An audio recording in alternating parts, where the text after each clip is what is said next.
Hello, and this is Module 1, and we're in Topic 3 now, and we're looking at the rewards of being a shareholder. So remember, there are 6 topics in this module, so we've got 3 more after this one. Let's get started.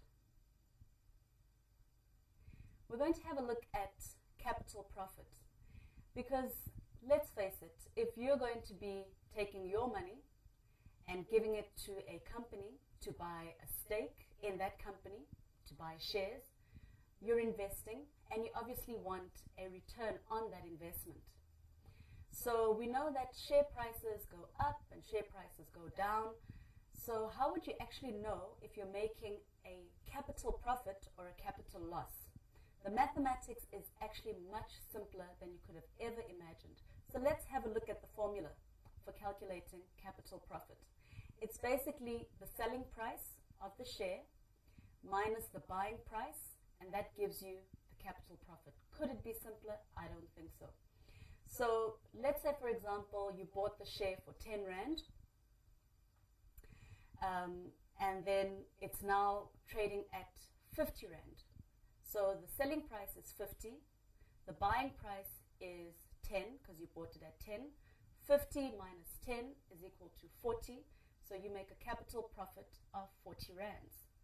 Now, because you can't predict the movement of the share market, you could also make a capital loss, and that's when the selling price then becomes less than the buying price.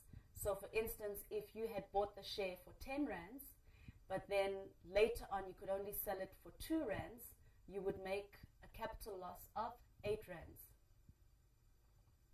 Very simple, basic arithmetic. Let's look at the next one. So when you look at capital profit, you might want to also look at it in percentage format and looking at the percentage return. So if you take the capital profit that we just calculated, which is the selling price minus the buying price, and you divide that by your buying price, it gives you the percentage return. So basically, if you want to see what return you're getting on your investment in a percentage format, that's how you calculate it. Your capital profit divided by your buying price. Simple, easy, straightforward. Okay, let's look at some more. Now we're looking at dividends. So what are dividends? Okay, so if you own shares in a company, dividends is basically when you get to participate in the earnings of the company. So you've bought a stake in a company, and when you earn dividends, it's when you get a piece of their profits. And when we talk about profits here, we talk about the company's net income. So net income is basically the profit that remains after the company has paid all its bills, all its wages and salaries and lights and water and everything that you can imagine. What remains is the net profit. And the net profit is what the dividends come out of. So that's actually your piece of the pie. So a company would have a dividend policy, and that dividend policy determines whether or not they do pay a dividend, because just because a company issues shares, it doesn't mean that they will pay a dividend, because sometimes when a company makes a profit, they prefer to take that profit and reinvest it in the business to grow the business. But then they can have a dividend policy where they say that, fine, they'll be paying out dividends, and that dividend policy would determine how frequently a dividend is paid out. So a dividend can be paid out once a year or even more frequently than that, and it would also determine the size of the dividend that gets paid out. Now, dividends are paid on a per share basis. So if a company declares that they're going to be paying a dividend of 1 Rand per share, it means that for every share that you hold, you'll be earning 1 Rand. So if you're holding 20 shares and the company declares a dividend of 1 Rand, it means then you'll be getting 20 Rands, because it's 1 Rand for every 20 shares. And if you own 1 million shares in the company and they declare a dividend of 1 Rand, then you'll be getting 1 million Rand in dividends. Wouldn't that be wonderful? Okay, so let's look at some ratios regarding dividends, because dividends are quite important when you're investing in shares. Let's look at the dividend payout ratio. Okay, so the dividend payout ratio is when you take the dividend divided by the net income. That gives you your dividend payout ratio. So that basically gives you your dividend as a percentage of the net income. So it allows you to see what percentage of the net income is that dividend that you're earning.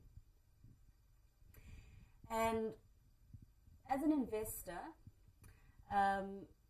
if investors tend to not look favorably on companies that reduce dividends over time, because if you look at this equation, if you reduce your dividend, then it means your dividend payout ratio is going to get smaller. So what investors would tend to look for is a company with an increasing dividend payout ratio. And then we look at dividend yield. Okay, so the dividend yield is when you take your annual dividend divided by the share price. So that basically gives you an idea of your return, because basically the dividend is what you get as an investor relative to the share price, and that is called the dividend yield. So you can think of it as your return on investment, because you're investing in these shares. So looking at the dividend yield gives you a way to calculate your return on that investment in that particular share. So as you can see, the mathematics is very simple, it's basic, very easy to calculate. And if you tune into these modules, in module 5, we're actually going to look at understanding financial statements, and then you'll actually be able to see where you can get all of these pieces of information about dividends and the net income and the profits from the financial statements. It's actually very easy once you know what you're looking for, because you'll know exactly where to find it. So, fine. Companies pay out dividends, but when do they pay out dividends?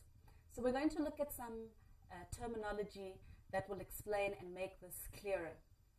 So if we look at the slide over here, we've got terms like the financial year end, the results announcement, ex-dividend date, the record date, and the payment date.